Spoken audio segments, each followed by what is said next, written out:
India live TV, सच सबसे आगे।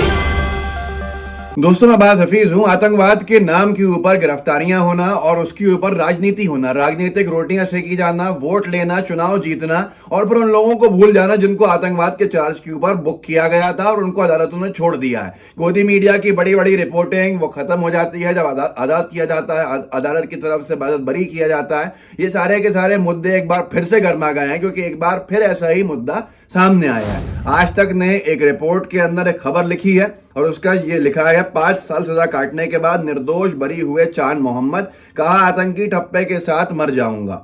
आज तक ने ट्वीट किया है और लिखा है कि उत्तर प्रदेश के बरेली, फेसबुक पोस्ट है, उत्तर प्रदेश के बरेली की जेल में 5 साल आतंकवादी के तौर पर बिताने के बाद बरेली कोर्ट ने चांद मोहम्मद को बरी कर दिया। रिपब्लिक न्यूज कोई चर्चा नहीं करेगा, टाइम्स नाउ कोई अपना प्राइम टाइम नहीं करेगा, किसी को कोई फर्क नहीं पड़ेगा क्योंकि राजनीति जो होनी थी वो हो चुकी है, चुनाव जो जीतने थे वो जीत चुके हैं। सरकार से सवाल करना पाप है और जिन लोगों को आतंकवाद के नाम पर बंद किया गया हो और वो बाइज्जत बरी हो गए हो, उनकी कोई खैर खबर नहीं लेना है। ये शायद प्रण ले लिया गया है।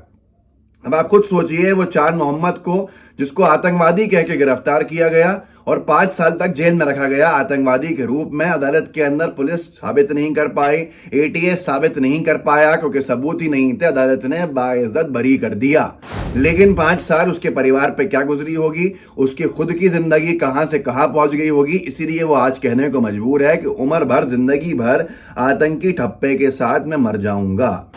इसी से ये पूरे के पूरे मुद्दे गरमाते हैं कि राजनीति करने के लिए कुछ लोग क्या कर रहे हैं और इसके ऊपर क्यों बहस नहीं होनी चाहिए और कहीं लगाम क्या नहीं कसी जानी चाहिए, क्योंकि जो आतंकवादी हैं वो तो निरंतर हमले कर रहे हैं, वो निरंतर अपना काम कर रहे हैं, हमें नुकसान पहुंचा रहे हैं। लेकिन जिन लोगों को गिरफ्तार किया जा रहा है उनमें से कितनों के ऊपर दोष सिद्ध हो रहे हैं, ये बड़ा सवाल है। क्या मुस्लिम समुदाय के युवाओं को जबरदस्ती बहुत सौ को जेल में नहीं भर दिया जाता है, जिनके ऊपर सबूत नहीं होने के बाद जिनको छोड़ा जाता है, लेकिन उनकी जिंदगी का क्या होगा, उनके जो इज्जत है उसको कौन लौटाएगा, ये बड़े सवाल हैं। वायर ने कुछ वक्त पहले ही लेख लिखा था, 25 साल बाद आतंकी होने के आरोप से मुस्लिम समुदाय के 11 लोग बरी। 25 साल तक आतंकवादी बना के रखा गया क्योंकि जब गोदी मीडिया ऐसे गिरफ्तारियों पर रिपोर्टिंग करता है तो वो लिखता है कि 25 आतंकवादी, 11 आतंकी गिरफ्तार। वो ये नहीं कहता जिनके ऊपर आरोप लगे हैं, वो आरोप ही नहीं कहता, सीधे सीधे आतंकी कहता है।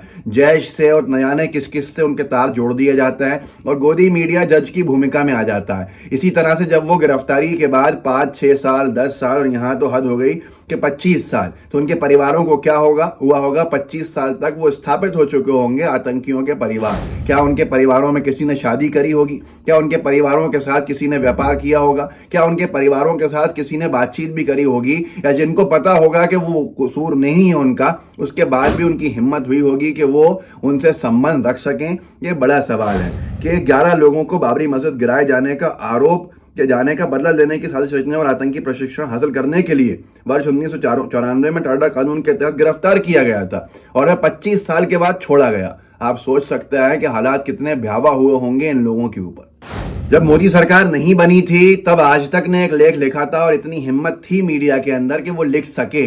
आज तो आप अपेक्षा भी नहीं कर सकते हैं। 2014 के अंदर ये लिखा था आज तक ने कि आतंकवाद के नाम पर कब तक कैद में रहेंगे बेगुनाह मुस्लिम युवा। नरेंद्र मोदी की रैली में हुए धमाके के आरोप में पकड़े गए संदिग्धों को मिली जमानत से मुसलमानों को आतंकवाद के नाम पर निशाना बनाने पर फिर छिड़ी बहस। आखिर मुसलमानों को ही पुलिस राष्ट्र विरोधी मामलों में क्यों गिरफ्तार करती है जब उसके पास अदालत में साबित करने का कोई आधार नहीं होता। जानिए ऐसे ही बेकसूर मुस्लिम युवाओं की दर्द भरी दास्तान। ये आज तक ने लेख लिखा था और किसी भी मीडिया के अंदर आज अगर हिम्मत है इस तरह का लेख लिख देने की तो आप मुझे बताइए क्या ये संभव है या नहीं है। ये अपने आप के अंदर बहुत बड़े सवाल हैं जिनके जवाब शायद किसी के पास नहीं है।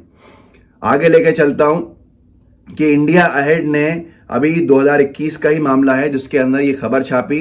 गुजरात एटीएस ने, यानी एंटी टेरर स्क्वाड ने, गुजरात एटीएस ने यूएपीए के तहत 11 साल तक आतंकी बता जेल में रखा, नहीं दे पाई एक भी सबूत, अब कश्मीर लौटे बशीर।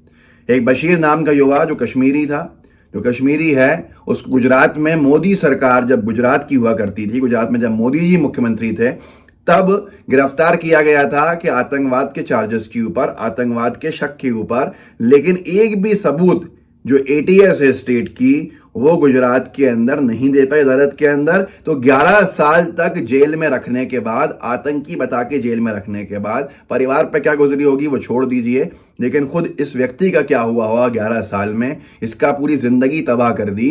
11 साल के बाद छोड़ा जाता है, यूएपीए प्रूफ नहीं होता है, कोई आतंकवाद के चार्जेस प्रूफ नहीं हो पाते हैं और फिर उसको वापस अपने घर पे भेज दिया जाता है। लेकिन क्या होता है, राजनीति करने वालों ने राजनीति कर ली है, उसके बाद जो जिंदगी है इन लोगों की तबाह बर्बाद हो गई है। ये अपने आप के अंदर बहुत बड़े बड़े सवाल हैं। जिस तरह से जब मोदी जी भाषण दे रहे थे और ये पूरा का पूरा मामला चल रहा था, जब ये आज तक ने लेख लिखा था कि मुस्लिम युवाओं को ही निशाना क्यों बनाया जा रहा है, उस वक्त में एक हमले के आरोप के अंदर जो छत्तीसगढ़ की पुलिस थी, जब रमन सिंह जी की सरकार हुआ करती थी, बीजेपी की सरकार थी, उसने कुछ मुस्लिम युवाओं को पकड़ा था और वो चार्ज साबित नहीं, अपने सबूत नहीं दे पाई थी, तो अदालत ने उनको बरी कर दिया था। लेकिन पुलिस जो थी छत्तीसगढ़ की, जब बीजेपी छत्तीसगढ़ था, तो वो अड़ी हुई थी, अडिग थी अपनी बात के ऊपर कि इन लोगों को जमानत नहीं मिलनी चाहिए।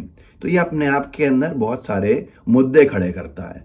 क्या हम आज भी धार्मिक आधार के ऊपर, भेदभाव के आधार के ऊपर राजनीति का शिकार हो रहे हैं? क्या हम बहुत सारी जिंदगियों को बर्बाद कर रहे हैं? मैं कहता हूं जो आतंकी कनेक्शंस वाले हैं उनको तुरंत गिरफ्तार किया जाए, सबूत दिए जाएं और फांसी दे दी जाए बीच चौराहे के ऊपर। लेकिन एक भी अगर बेकसूर उसको तकलीफ का सामना करना पड़ रहा है तो ये अपने आप में एक बहुत बड़ा सवालिया निशान है और ये बहुत बड़ा मुद्दा है। तो यहां पर न जाने कितने ऐसे हैं जो मुसलमान होने के बाद आतंकी चार्जेस पर गिरफ्तार किए जा रहे हैं। मुस्लिम होना शायद उनके लिए खता हो गई है क्योंकि राजनीतिक फायदा मिलने वाला है और उनके खिलाफ कोई भी चार्जेस नहीं मिल पाता है, तो उनको 11 साल, 25 साल, 20 साल, 5 साल, 6 साल, 10 साल इस तरह से छोड़ा जाता है जेल में रखने के बाद। उनको दोबारा वापस जिंदगी उनकी कौन देगा, ये बड़ा मसला है। तो ये एक बार फिर से बहस छिड़ी है जब से एक और इसके अंदर मामला सामने आया जो आज तक ने लिखा कि चांद मोहम्मद, जो उनको 5 साल पहले आतंकी बता के गिरफ्तार किया था, उनके ऊपर चार्जेस नहीं सिद्ध कर पाई पुलिस भी, एटीएस भी, अदालत के अंदर वो निर्दोष पाए गए 5 साल के बाद। ये बात अपने आप के अंदर बहुत बड़ी है और चिंता का विषय है कि हम किस तरफ जा रहे हैं। इस वीडियो को आगे बढ़ाइए, लोगों को जागरूक कीजिए और लोगों को बताइए कि क्या हो रहा है। व्हाट्सएप ग्रुप्स होंगे उनमें शेयर कीजिएगा, यूट्यूब का हमारा लिंक, और साथ में लाइव टीवी को सब्सक्राइब भी कीजिएगा और बेल आइकन भी जरूर दबाइएगा। जय हिंद, जय भारत। द लाइव टीवी, सच सबसे आगे।